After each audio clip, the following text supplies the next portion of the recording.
Good evening, everyone, and welcome to today's live session with Autism Connect and me. I am Zill Botadkar, a counselor and an arts based therapy practitioner and educator. Today's topic is all about discovering new paths through arts based therapy. I've tried to make this as simple as possible so that it's easy to understand and we don't want complications of what this really means. What are these new parts that I'm talking about? The idea is that when we are using the form and approaches in therapy, one of the new forms that have really worked very well in my experience is something called arts based therapy, which is using different art forms in a therapeutic setting. When I'm saying discovering new paths, what am I meaning? That how am I able to use these art forms in a therapeutic setting for the individuals that we are working with, for our children and adults who are neurodiverse. When I'm talking of neurodiversity, what is neurodiversity? What is neurodivergence? And why is this term suddenly becoming really mushrooming and people are talking about it? What my understanding is that individuals who are neurodivergent are basically, they diverge from the supposedly regular forms and expectations of what we call as normal society. Okay, now this is, and I'm putting in quotes because this is a version, right? But what the DSM and all our diagnostic tools tells us that individuals with innate diagnosis such as attention deficit hyperactive disorder, autism spectrum disorder, or even epilepsy, some forms, or even individuals with brain injuries may consider themselves as neurodivergent. Neurodivergent meaning they are able to perform and do things differently when what the normal or the maximum population is doing. So when somebody's needs are different, how do you think this arts-based therapy is so important, or how is it really helping? What is arts-based therapy all about? It's an experiential form of therapy. Experiential in the sense, it's a doing. I'm supposed to do it. It's an application-based work. It's not talking and getting things done. It involves the use of various arts, ARTS, such as music, drama, theatre, your voice, your body, rhythms, visual art. In visual art, you can have using crayons, paints, chalk, collage, different medias. When we are talking of rhythm, we are not only talking of playing on an instrument, but when we use voice, we even do singing. When we are talking of drama and theatre, we are talking of narratives, poems, stories. So it's a combination of all this in a very interrelated, intermodal setup, which is extremely effective, which is very scientific, and works on the overall well-being of the client. Now, why is this integrative setup? Why do you think it's going to create new pathways for us? I'm hoping that a lot of you all understand the word neuroplasticity, whereby we are using, there is a lot of research, you can Google it if you really don't know, or maybe if time permits I will talk a little bit more about it, that all these sciences brings about and creates new neural pathways, right? So and using art forms has shown through scientific research and evidence that new pathways are created, which means when we're integrating it with families, with individuals, using where they're making, so there is art making, the creative process where it's applied with the psychological theory and our own human experience comes in it, it becomes a therapeutic relationship which creates new paths. ABT, as what we call is arts-based therapy, can uniquely bridge neurodivergence. I'm using a metaphor here, bridge, where we can move from one space to another. So point A to point B, and maybe from point B to point C, and then hence move forward, and it's a bridge. Now we need a bridge here. Why do we need a bridge? Because when I'm trying to understand somebody who is on spectrum or somebody who has different needs or a different understanding, how do I go across to that individual? How do I make that individual understand what's really happening in his or her own space? how do I help this individual to express what is happening in his or her own space? This is exactly where arts-based therapy works. It's a bridge because it's a non-verbal, as I said, it's experiential. It's a non-verbal approach whereby without talking and speaking, I'm still able to understand and the individual is still able to express what he or she really feels. Please remember this metaphor bridge. As therapists or practitioners that we are working, we are always building relationships. Building this relationship on the terms of what this neurodivergent individual really needs, really wants. And it's like a scaffolding. So they will put one step, we will put another step, and then we keep building this up to create a very therapeutic, a very contained relationship in a setting. If I had to give you some examples that when I am talking of pathway या रास्ता जो हम लोग create करेंगे, and I'm using a little Hindi because I don't know if anybody really needs that language. There are multiple ways of using these art forms when one is in session. Group work हो सकता है, individual हो सकता है. Very often we are encouraging therapeutic settings because that's where the practice is building up, right? It's all about adapting according to the need of the person, according to the personality of this individual. We will start interacting and using metaphors. The minute we are going to the level of this individual, we've already created the path 1 to connect with this individual because the first path is connection.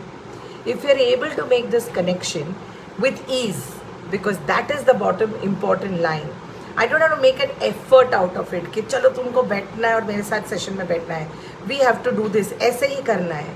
But the idea is to build that rapport, to build the ease of coming in the session and wanting to come back again is the first path that we are creating. And we know that this individual or this family is now open to coming and experiencing what we are doing within the session. And that's literally the first path, the first rasta.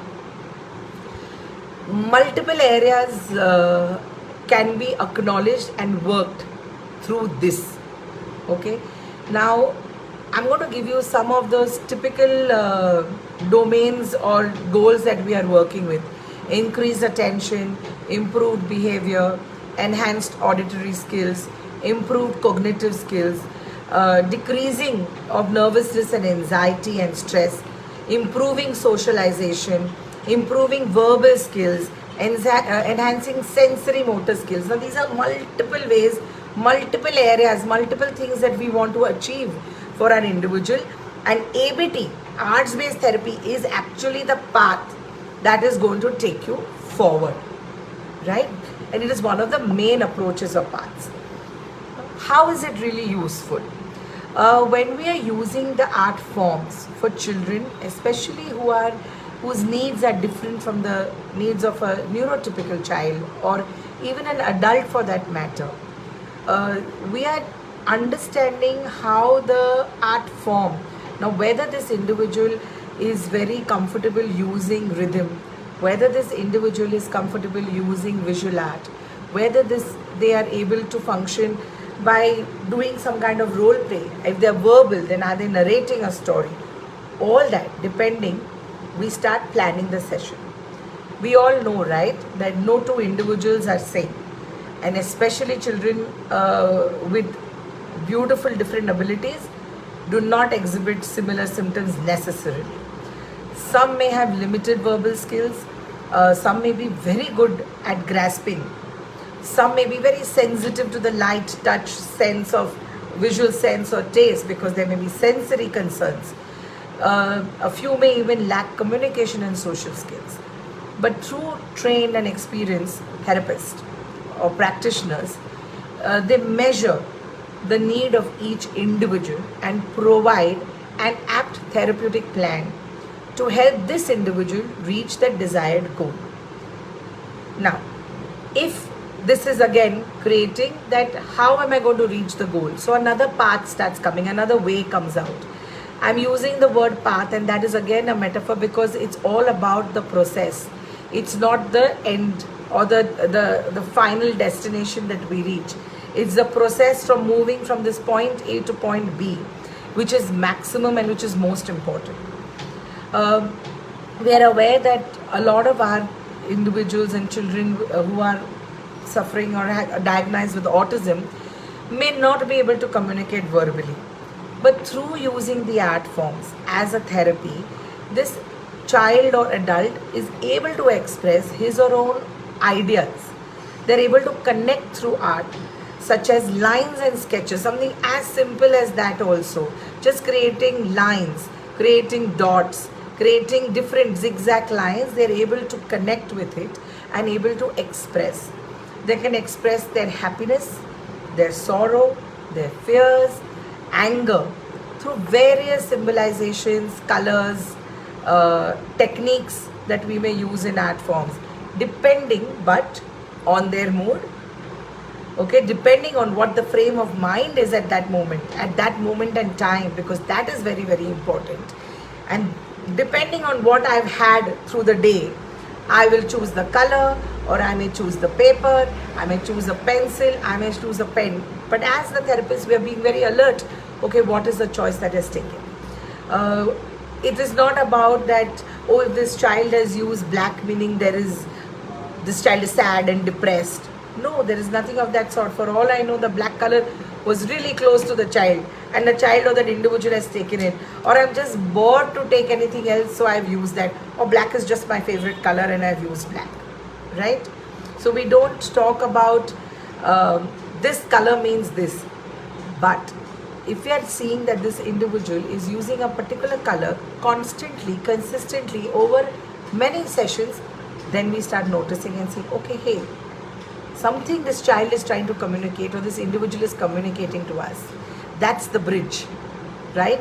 Now I'm walking on that bridge to understand what this individual is telling me, and I have to pick that information and start understanding the client's needs even more deeper. Now this is when I'm using a visual art form. Say if I'm using theatre or drama, what happens there? Theatre drama, we always think, अच्छा stage पे जाने का, acting करने का, dialogues बोलने का, movie screen पे कैसे होते हैं. हाँ, of course, that's the by and large picture that we see. Therapeutic setting, what happens? Therapeutic setting, what does it take to actually go on stage? You need your confidence, you need your voice, you need your posture. All those elements also start playing. And these elements is what we are working towards. Knowing that when we use theatre or drama, it allows individuals to explore emotions in a very safe and creative space and in a very safe and creative way. They meet other children or other individuals. So that means there is socialization. They work in coordination. They work in collaboration. And these are big goals that we are working and wanting our children to achieve. They start learning to share their experience. They start learning to interact with one another. They also start building their confidence to go up. Or it's not about a stage, just coming up center even in that room and talking or sharing or enacting something by itself is a huge step for our kids. And drama is another form of therapy for children, especially with different needs, which greatly impacts and works on their social and emotional development. Again, two areas that we struggle a lot with. Now when I'm coming to music therapy or rhythm that we are talking, if you look at research and read even online, they say it is one of the most amazing approaches in therapeutic treatment, because there is a link between speech and singing. There is a link between rhythm and motor behavior, and also song and memory. How many of you all remember nursery rhymes from schools? किसी को याद है कोई भी nursery rhyme? Think about it. You can put it on chat here and I can read it later on. But which is that rhyme or which is that song comes back instantly to you? सारी चीज़ें that we learnt in school is always in a sing song, in a rhythmic melodic way, right? That's how memory gets enhanced. That's how we worked. That's the research, right? And same way, there is enough evidence that proves that speech, when you're singing, the speech improves, your articulation improves, your voice modulation, your voice quality improves. motor behavior, because when I'm playing an instrument, whether it is playing the djembe, whether I'm using the drumsticks, whether I'm stringing the guitar, whether I'm playing the flute, there is a lot of motor skills that are involved in it. Gross motor skills as well as fine motor skills. So I'm working towards the motor behavior, the motor coordination, the motor skills in a larger perspective. And we already spoke of memory, which means we're clearly working on the cognitive domain. Now the minute, if you are a reader, you will see how there is a strong link of neuroplasticity and lots of research of rhythm and music in therapy, okay, creating new neural pathways. Soothing music. Now, how many times we ourselves are so tired and sometimes we want to listen to a particular type of music, and either we feel very relaxed, or if we are very down and we are very pepped up and we are up and about again. So clearly music has that role in our lives, in our daily lives too. Okay, it enhances the mood, it works and builds your attention. It also has the impact and the effect on our own behavior of how we will be with the other. It changes, it brings about the ability to learn and interact. And music in therapy, using music as one of the modes, helps the child to attain much more. Again, I'm going to say this, that this is a therapeutic setting. The arts-based therapy that we are talking about is therapeutic in nature, and it connects with one's own cognitive and the subconscious mind. Hence, it aids in healing. Here I am saying the word healing is because we are not looking at a temporary goal. We're looking at a long-term effect. We're looking at working at the root causes. What can we really do? How can we really be okay? We know that this individual is having a condition of autism, or having ADHD, or having some kind of epilepsy. Now what do I do to make it easier for this individual to live day-to-day life with ease, with comfort, and is still happy? That is why the word healing has come into it. And arts-based therapy, or ABT as we call it, is not only a non-verbal form of therapy. I'm not saying that there is no talking or no dialoguing. Of course there is. But it's about giving the space to the person to express himself or herself freely. And the minute we are able to do that, where there is no judgment kept, where there is no force, where I'm allowing this person to express at his or her time, automatically creates a huge road and bridge, and actually bridges the gap, if I can say. Okay, and it helps to express and communicate. So we use the artistic skills as the communication, because they're using those skills to communicate their inner thoughts, their feelings, their issues, their concerns with us. That's how we understand, and that is why it's a bridge. Children who cannot communicate like others, this is a beautiful technique and approach to use. It becomes, as I said, a medium. Okay, the bridge, medium, you can use various words for it. When children want to express their emotions, whether it is feelings like fear, sorrow, happiness, or anger, they can use colors, they can use rhythm, they can use a song, they can even paint it out using colors. Okay, but however, I'm going to say this, that this approach of therapy is not limited to colors and paints. It takes account of the mental stimulation through a lot of auditory stimulation, verbal communication, through bringing the idea of how the mind and body connect together. And depending on the skills of the child, the capability of this individual, and the needs, the therapy is modified accordingly. So it's not okay, this is the therapy and this is the prescription for all the individual. It's not like that. Now, when we are working with neurological concerns, parents deal with so much of patience and love and affection with their children. It's not easy, right? Especially after the diagnosis come in, and we know that, okay, I have to go and find a very systematic approach. I've got to find a way or therapy that is going to help to channelize the brain, and to ease out for this child not to feel different. But even the parent is going through so much of turmoil. This particular therapy approach also creates the bridge and connection. It's connecting these dots where even the parent and the family gets involved and we work with them. And we can use the same approach with them also.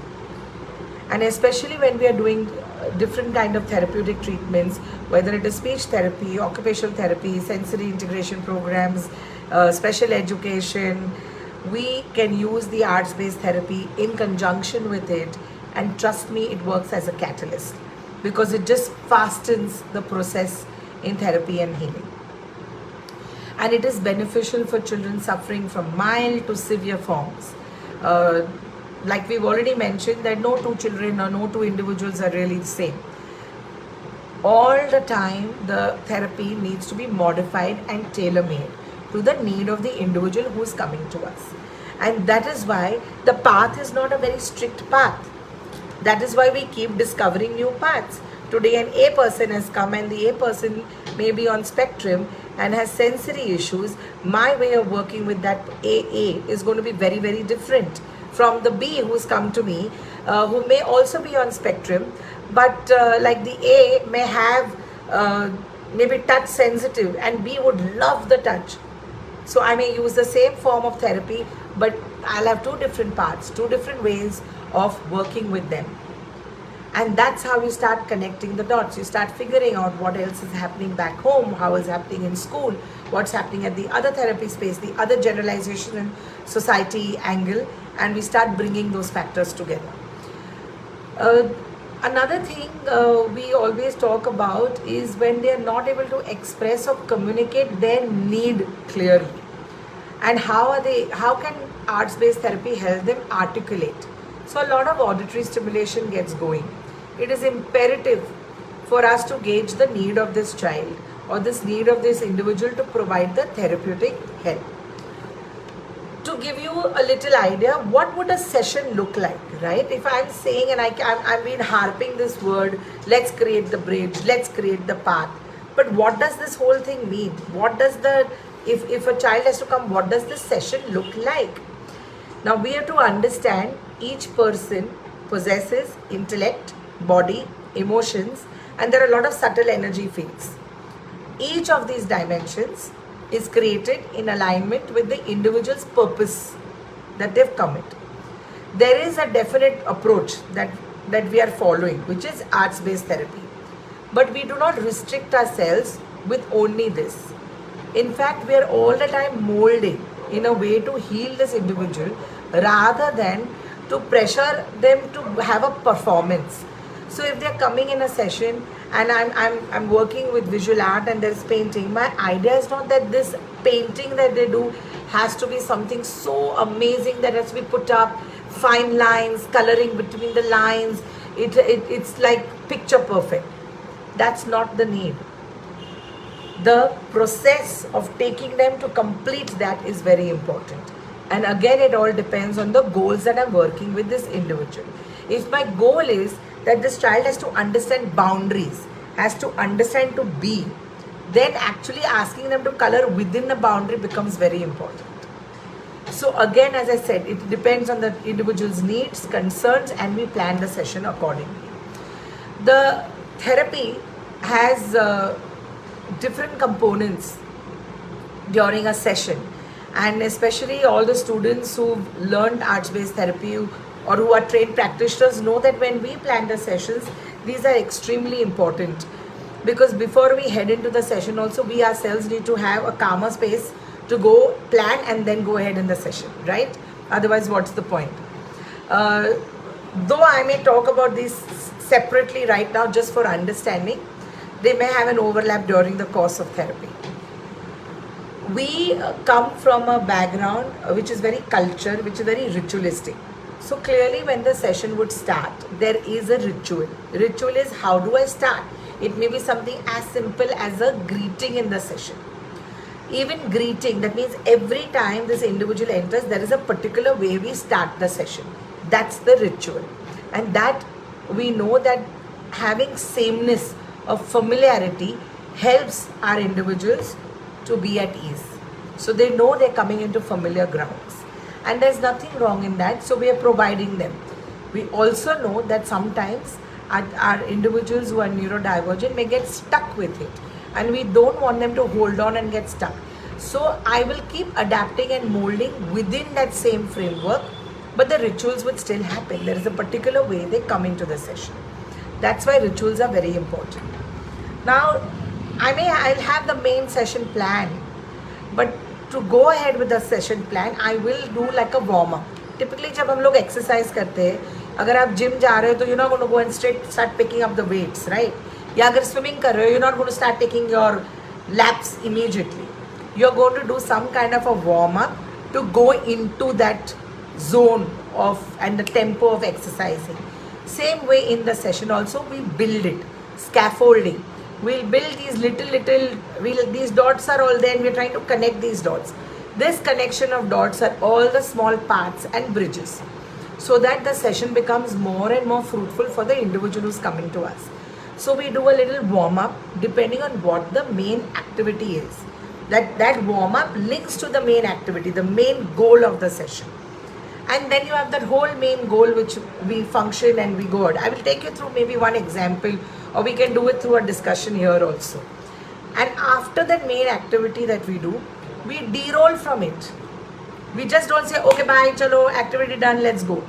We actually de-roll, because you come out of that, you to come out of that session, you de-roll, and then you come to a closure.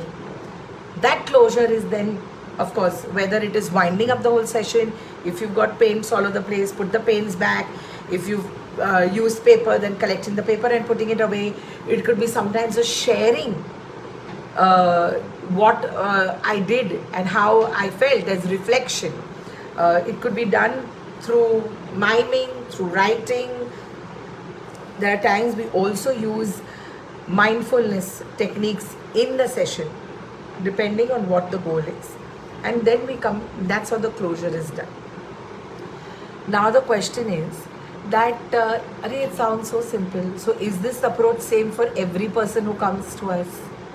Am I going to have the same path? No. The outline of this whole approach is same. But what differs? The need of the individual, right? We've already said that each one is different. If the child has slightly different needs, whether it is in communication or in approach or in motor skills, the actual exercise will start differing. For instance, telling a story of a crow and sparrow, dog or cat, okay? The therapist might need to enact like the said animal and make the noises while encouraging the child to do the same. Now this calls for some work, because me as a therapist or the practitioner, I also have to be on toes. I am not instructing the individual and saying, tum ye karo. I am equally involved into it, which means there is also preparation in my end. Now, if there is another child where I want the child to use, or this child is very, very hyperactive, then what am I going to do? The same exercise where it's not just about the sound. I will have to enact with the child. So you enact. So there could be, if it's the animals, you're hopping, you're jumping, you're running. There's a lot of physical exertion which would ultimately bring the body in alignment, the mind and body in alignment, so to help us to move the actual the session. And your actual session may be about painting and drawing, but I've started with some theatre and drama activity to build that scaffolding, the road, the path to go to the main goal for my session. And that's how we keep devising and tailor making and adjusting. Now, no matter how the session has to be molded or changed to meet the need of this child, but every session has a stipulated time. Okay, so for example, I'm not saying, okay, now this child is there, so chalo 2 ghanta session le lo. Aisa nahi hoga. There will be, like how we have a start, a middle and the end. That's exactly how this is done, so that even the individuals are aware of some structure within the unstructured way of working. And that's extremely, extremely important. How does this help in learning and development? It gives freedom to explore and express themselves without any boundaries, without any judgments. That's the main thing. There is no judgment, there is no pressure. I am not interpreting anything. I am not saying, "Arey, he used black, or he's jumped like this, or he's walked like this, so this is the problem." No, it's a no judgment zone, absence of judgment. And what is created at the end of this whole session is important, but the process of getting in touch with your inner self through the art forms is what is most important.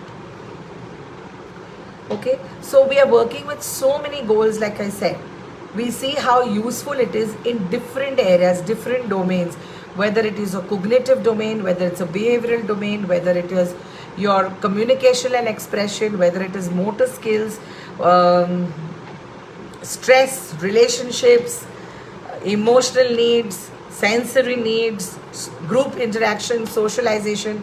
All these can be looked into using art-based therapy and the art forms in a therapeutic setting. I'm just going to share a couple of activities quickly, maybe which you want to try out. Summers are here and it's really hot, right? One of an activity that you could try with children, you should try it yourself also. Ice cubes. Keep in mind that if somebody has sensory issues, be careful. They cannot like, not necessarily just the touch, but also the temperature. Okay, but other than that, look into it. Make sure that your child doesn't swallow it either. So don't do it without adult supervision, right? Now, although many children begin using paints, using finger painting, or even the brush. Now, I may not have my grip. I may not be able to color within lines, and that also becomes an issue. So what do? I may have a brush with long handles, okay, so that it's easy for me to hold, or a thicker handle so it's easy.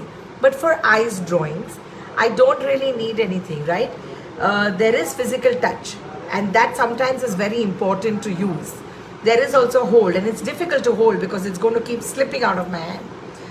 But if I'm using non-toxic acrylic paints with a small amount of water, and if I pour that mixture into an ice cube tray, and I place a popsicle stick, candy stick inside, and I put it into the refrigerator in the deep freeze, they become cubes, and then you have something to hold, which means I'm not really touching the ice, but I can use it to paint on paper.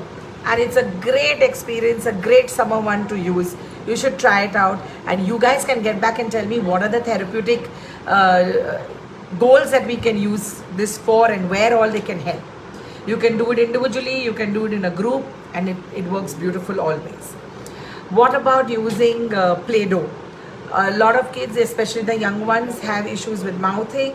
You can make regular atta, na, maida, ya gehu ka atta, juwar, bajri, so that there is no confusion of them. If they put it in the mouth, you're not worried.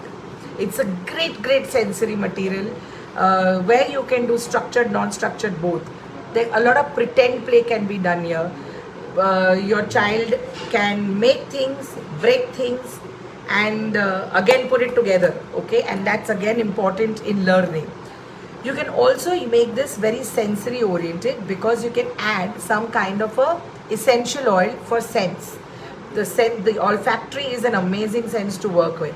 So imagine if your Play-Doh has some lemon juice or some cinnamon or a lavender, then it's perfect, because then you're using the olfactory, so sensory at all levels, right? Now, say if there is a social story that you want to talk about, and your child is familiar with a tune or a chant or to a rhythmic beat. If you use that and turn that whole script through the story into a rhythm, or in a sing song or a chant or a tune, they'll remember the story beautifully. And that's how you just add an artistic skill or a therapeutic thing into a regular social story to enhance that even more and easier. Say your child finds it difficult to fill the last word, or doesn't really talk much, and you want this child to communicate. And if you're singing a song and then you hold back and see if the individual, the child, is adding that last phrase or the word, which means they're taking the initiative, and you're giving them that little empty space to add to it. Now, these details are very important, because this will help the child feel very successful, even if they've not been able to sing this whole song or the whole rhyme. So you're encouraging communication.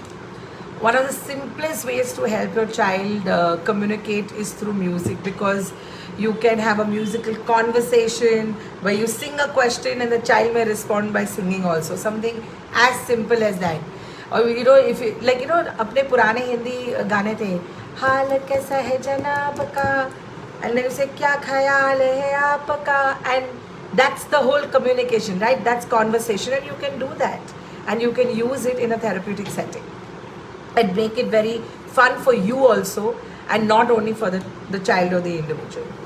So there are multiple activities, multiple ways of bringing the art forms as this whole bridge that we are talking about, or creating the pathways that what we are talking about, how we'll discover what are the new ways to connect with this individual who is with us, what are these new approaches that we can do to make therapy and skills to learn more at ease. Okay, pretty much actually I have said whatever I needed to say. If you all have any questions, I'm only going to look at your chat if there are any coming up. Otherwise, we can call it for today. But definitely remember these words. These are the couple of things that I want you all to remember is neuroplasticity, where there is regulation of neurotransmitters. The art forms and the artistic skills in therapy provides a clear signal. Okay, it synchronizes neural activity, especially music and rhythm, and it engages multiple areas in the brain. Okay, and that is very unique in a therapeutic setting. Yes, so from me, that is it. I really hope that you are able to discover new pathways and keep finding new ones and walking on that path, and using art forms becoming more and more interesting for you and the individuals that you are working with, or if it's you yourself that you need, whatever the condition, whatever the issue is, art forms work with all populations, right? So thank you so much. I am Zill Botadkar, and I run a center called Lighthouse. My website is www.lighthouseartsandwellbeing.com. If you need to, you can get in touch with us, or you can leave your questions here and answer them later. Thank you so much, and have a great evening. Bye bye.